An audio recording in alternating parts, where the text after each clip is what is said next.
নমস্কার বন্ধুরা, আজ আমি দেখাবো গাংচুনো মাছের হাতে মাখা চচ্চড়ি। এইভাবে বানালে এর স্বাদ হবে অতুলনীয়। চলুন দেখে নিন আমি কিভাবে বানাচ্ছি। প্রথমে একটা পাত্র নিয়েছি, এখানে আমি 250 গাংচুনো মাছ নিয়ে নিচ্ছি। এটা ভালো করে কেটে পরিষ্কার করে আমি ধুয়ে নিয়েছি। এর মধ্যে দিয়ে দিচ্ছি 2টো পেঁয়াজ কুচি, এখানে একটা বড় সাইজের টমেটো কুচি নিয়েছি, আর 2টো ছোট ছোট আলু এরকম সরু সরু সাইজ করে আমি কেটে নিয়েছি। আর নিয়েছি এখানে একটা অর্ধেক বেগুন এরকম লম্বা লম্বা করে কেটে নিয়েছি। তারপরে দিয়ে দিচ্ছি 2 চামচ নুন, আর দিয়ে দিচ্ছি এখানে 1.5 চামচ হলুদ গুঁড়ো, আর দিয়ে দিচ্ছি 2 চামচ লঙ্কা গুঁড়ো। আপনারা যেমন ঝাল খান বুঝে দেবেন। দিয়ে দিচ্ছি আদা রসুন পেস্ট, আর দিয়ে দিচ্ছি সরষে কাঁচা লঙ্কা বাটা, 5টা চিড়ে রাখা কাঁচা লঙ্কা দিলাম। দিয়ে এটা ভালোভাবে মিশিয়ে নেব। এর মধ্যে দিয়ে দিচ্ছি সরিষার তেল, এখানে 3 চামচের মতো আমি সরিষার তেল দিলাম।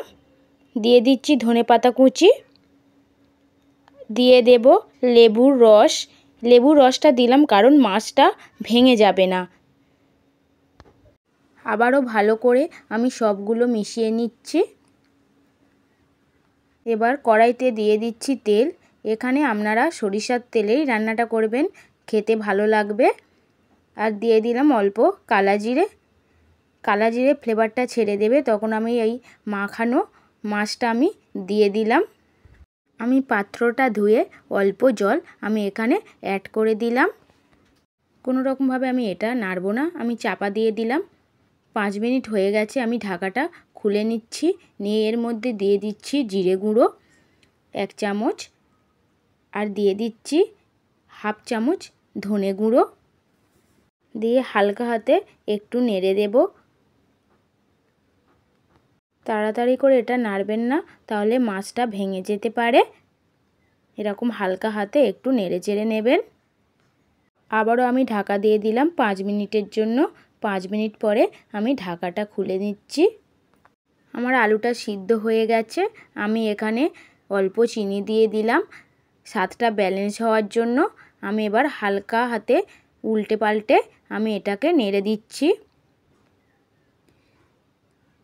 গ্যাসের ফ্লেম লো টু মিডিয়ামে রেখে এই রান্নাটা প্রথম থেকে শেষ পর্যন্ত আপনাদের করতে হবে।